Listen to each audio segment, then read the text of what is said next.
Students, हमारा next topic है nitrogen oxide, जिसका दूसरा नाम है आपके पास नाइट्रिक ऑक्साइड। सबसे पहले हमारे पास इसके आ जाते हैं मेथड्स ऑफ प्रेपरेशन। हमारे पास इसके दो मेथड ऑफ प्रेपरेशन दिए गए हैं। फर्स्ट मेथड में आपके पास कॉपर मेटल रिएक्ट करती है HNO3 के साथ, और उसमें आपके पास कॉपर नाइट्रेट बनता है वाटर, और साथ में ये आपकी मेन प्रोडक्ट है नाइट्रिक ऑक्साइड NO। और दूसरा मेथड क्या है कि हम डायरेक्टली नाइट्रोजन और ऑक्सीजन को कंबाइन करके भी NO बना सकते हैं, लेकिन इसके लिए हमें इलेक्ट्रिक आर्क रिक्वायर होती है।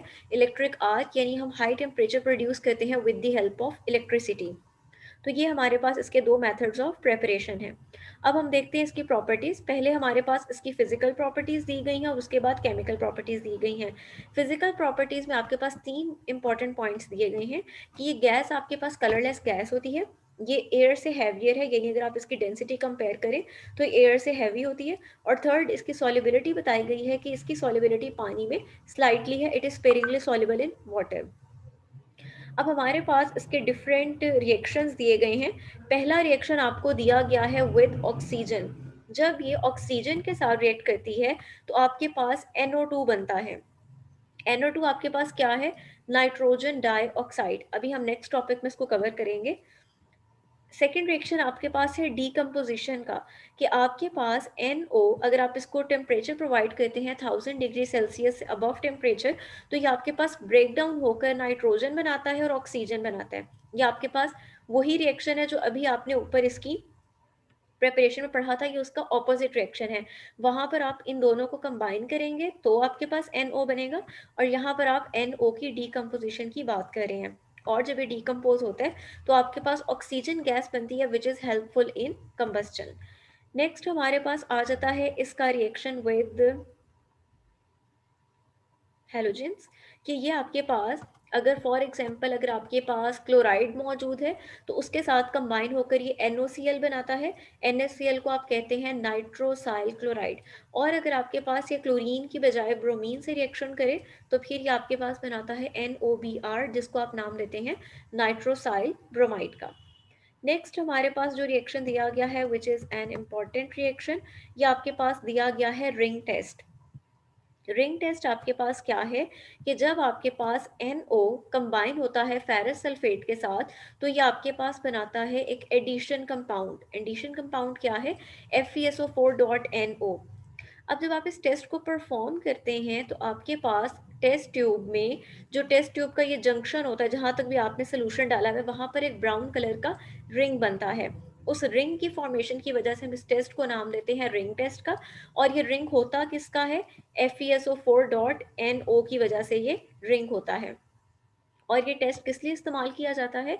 नाइट्रेट्स की प्रेजेंस को कंफर्म करने के लिए। नाइट्रेट्स क्या करते हैं? NO में कन्वर्ट होते हैं, NO रिएक्ट करता है FeSO4 के साथ, और आपके पास ये एक एडिशन कंपाउंड बन जाता है। हमने रिंग टेस्ट अपनी लैब में परफॉर्म भी किया था ड्यूरिंग सॉल्ट एनालिसिस। फिफ्थ हमारे पास आ जाता है रिएक्शन विद रिड्यूसिंग एजेंट्स। इसमें हम देखेंगे कि रिड्यूसिंग एजेंट्स के साथ इसका रिएक्शन किस तरह से होता है।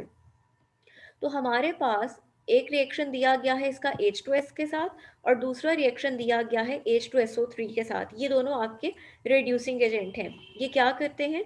ये आपका जो ऑक्साइड है, नाइट्रस ऑक्साइड, उसको कन्वर्ट कर देते हैं N2O के अंदर। अब आपके पास यहाँ पर जो पहला ऑक्साइड दिया गया है वो आपका है NO। NO में आपके पास नाइट्रोजन की ऑक्सीडेशन स्टेट है +2। और N2O में हमने कल पढ़ा था कि N2O में आपके पास चूंकि ऑक्सीजन पर -2 है, तो यहाँ नाइट्रोजन्स पर कितना है? +2। ये +2 दो नाइट्रोजन्स पर है, एक नाइट्रोजन पे कितना होगा यहाँ पर एक्चुअल में? +1। तो ये बेसिकली आपके पास नाइट्रोजन का ऑक्सीडेशन नंबर क्या हो रहा है? डिक्रीज। और आपने पढ़ा है कि डिक्रीज इन ऑक्सीडेशन नंबर का मतलब है कि यहाँ पर रिडक्शन हो रही है। तो इसका मतलब है कि आपका NO जो है उसकी क्या हो गई है? रिडक्शन हो गई है।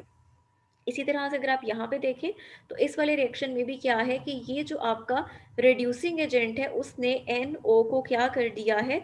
रिड्यूस कर दिया है, और वो +2 से +1 ऑक्सीडेशन स्टेट वाले कंपाउंड में कन्वर्ट हो गया है। नेक्स्ट हमारे पास आ जाता है इसका reaction with oxidising agents. Oxidising agents यहाँ पर आपको कौन कौन से दिए गए हैं, एक आपको दिया गया है HNO3 और दूसरा आपको दिया गया है यहाँ पर KMNO4। ये इनके साथ रिएक्ट करेगा और रिएक्ट करने पर यहाँ पर क्या हो रहा है कि ऑक्सीडेशन होने पर NO कन्वर्ट हो रहा है NO2 में। अब आपने ये डिफरेंस याद रखना है कि जब आपने रिड्यूसिंग एजेंट यूज़ किया तब NO कन्वर्ट हो रहा था N2O में, और जब आप ऑक्सीडाइजिंग एजेंट्स यूज़ करेंगे तब NO कन्वर्ट होगा NO2 में। और यहाँ पर चेंज क्या आ रहा है कि आपका जो कंपाउंड है वो +2 ऑक्सीडेशन स्टेट से मूव कर रहा है +4 ऑक्सीडेशन स्टेट में, यानी इंक्रीज इन ऑक्सीडेशन नंबर हो रहा है, इसलिए ये आपके पास क्या है, ऑक्सीडेशन है। यहाँ पर आपके पास क्या है, ये आपका ऑक्सीडाइजिंग एजेंट है, लेकिन ये NO के साथ रिएक्शन तब करता है जब आप एसिडिक मीडिया यानी सल्फ्यूरिक एसिड या कोई और एसिड प्रोवाइड करते हैं। तो आपके पास एक प्रोडक्ट बनेगी potassium hydrogen sulphate, manganese sulphate, nitric acid बनेगा और साथ में आपके पास क्या बनेगा, वाटर बनेगा। ये जो आपके पास नाइट्रिक एसिड बना है इसमें ऑक्सीजन की जो ऑक्सीडेशन स्टेट है वो आपके पास है +5 है, और यहाँ पर आपके पास क्या है, +2। तो अगेन आप देख सकते हैं कि नाइट्रोजन का चूंकि ऑक्सीडेशन स्टेट इंक्रीज हो रही है, इसलिए आपके पास यहाँ पर कौन सा फिनोमिना हो रहा है, ऑक्सीडेशन का हो रहा है। तो ये था हमारा नाइट्रिक ऑक्साइड। अब हम देखते हैं इसका second oxide which is nitrogen dioxide और NO2। NO2 में आपके पास सबसे पहले आ जाती है इसके मेथड्स ऑफ प्रेपरेशन। तो मेथड्स ऑफ प्रेपरेशन में आपको दो मेथड्स दिए गए हैं। पहला मेथड ये है कि अगर हम लेड नाइट्रेट को हीट करें तो हीट करने पे लेड नाइट्रेट ब्रेक डाउन हो जाता है, लेड ऑक्साइड बनता है और साथ में नाइट्रोजन डाइऑक्साइड जो आपकी प्रोडक्ट है मेन वो आपको ऑब्टेन होती है। और सेकेंड मेथड आपके पास क्या है कि अगर आप कॉपर को कंसनट्रेटेड नाइट्रिक एसिड से ट्रीट करें तो आपके पास कॉपर नाइट्रेट, वाटर और साथ में क्या बनता है, नाइट्रोजन डाइऑक्साइड। अब आप देख सकते हैं कि आपने यही रिएक्शन पीछे, इससे पीछे वाला जो ऑक्साइड पढ़ा है नाइट्रिक ऑक्साइड, वहां पर भी पढ़ा है, बट द डिफरेंस वॉज कि वहां पर नाइट्रिक एसिड डाइल्यूट फॉर्म में था और यहाँ पर आपका नाइट्रिक एसिड जो है वो कंसनट्रेटेड फॉर्म में है। अब हम देखते हैं आगे इसकी प्रॉपर्टीज। पहले आपको इसकी कुछ फिजिकल प्रॉपर्टीज दी गई हैं। फिजिकल प्रॉपर्टीज में आपके पास सबसे पहले इसकी अपेयरेंस बताई गई है। नाइट्रोजन डाइऑक्साइड आपके पास रेडिश ब्राउन गैस होती है। इससे पहले जो आपने दो ऑक्साइड्स पढ़े थे वो कलरलेस गैसेस थी, जबकि नाइट्रोजन डाइऑक्साइड आपके पास रेडिश ब्राउन कलर का होता है। इसकी स्मेल पंजेंट होती है, इरिटेटिंग होती है, और इसकी solubility, it dissolves readily in water to form a blue acidic solution. ये पानी में जब डिजोल्व होता है तो एसिडिक नेचर, क्योंकि ये आहिस्ता आहिस्ता नाइट्रस एसिड और फिर नाइट्रिक एसिड में कन्वर्ट हो रहा होता है, इसलिए ये एसिडिक सोल्यूशन देते हैं, लेकिन उस सोल्यूशन का जो कलर होता है दैट इज ब्लू। ये थी आपके पास इसकी फिजिकल प्रॉपर्टीज। अब हम देखेंगे इसकी केमिकल प्रॉपर्टीज जिसमें हम इसके रिएक्शंस को स्टडी करेंगे। पहला आपके पास आ जाता है कि अगर आप इसको ठंडा करते हैं तो कूलिंग करने पर ये कन्वर्ट हो जाता है येलो कलर के लिक्विड में, और अगर आप उस येलो लिक्विड को फ्रीज करते हैं तो वो कन्वर्ट हो जाता है एक कलरलेस सॉलिड में, जिसको आप क्या नाम देते हैं, डाई नाइट्रोजन टेट्राऑक्साइड N2O4 का। अब यहाँ तक जो आपने स्टेप पढ़ा है उसको हम नीचे क्वेश्चन की शक्ल में देख लेते हैं। आपको सबसे पहले NO2 दिया गया है। अगर आप इसको कूल करते हैं तो ये आपके पास जो इसकी गैशियस फॉर्म है, आपने पढ़ा हुआ है कि अगर आप गैसेस को बहुत ज़्यादा कूल करें तो वो लिक्विड फॉर्म में आ जाती है, लिक्विफाई हो जाती हैं। तो आपके पास कूलिंग करने पर क्या होगा, NO2 गैशियस फॉर्म से लिक्विड फॉर्म में आ जाएगा। तो आपके पास ये जो लिक्विड फॉर्म में जब आता है तो इसका कलर पेल येलो होता है। बेसिकली आपके पास पेल येलो यहाँ आना है, और जब आप इसको फर्दर जो है फ्रीज करते हैं तो आपके पास एक डाई नाइट्रोजन टेट्रा ऑक्साइड बनता है N2O4 which is a colourless substance. जब आप इस N2O4 को 140 डिग्री सेल्सियस पर हीट करते हैं तो ये कन्वर्ट हो जाता है NO2 में। और NO2 बेसिकली आपके पास जो आपने ऊपर पढ़ा कि रेडिश ब्राउन गैस है, अगर आप इसको फर्दर हीट करें तो ये आपके पास कन्वर्ट हो जाता है NO में और O2 में। तो ये आपके पास इसके डिफरेंट स्टेप्स बताए हुए हैं जिसमें इसकी डीकम्पोजिशन कंप्लीट होती है। इसका मतलब है कि इसमें आपको क्या करना है, सबसे पहले हमने इसको लिक्विफाई करना है, उसके बाद हमने इसको क्या करना है, जब ये N2O4 में आता है तो हमने इसको हीट करना है, जिससे हमारे पास NO बनता है और O2 बनता है। ये इसका बेसिकली आपको एक तरह से बिहेवियर दिया गया है कि अपॉन कूलिंग और अपॉन हीटिंग ये किस तरह की प्रोडक्ट्स में कन्वर्ट होता है। नेक्स्ट हमारे पास रिएक्शन दिया गया है कि हमारे पास जब ये फॉस्फोरस पोटेशियम या कार्बन से रिएक्ट करता है तो किस तरह की प्रोडक्ट्स आती हैं।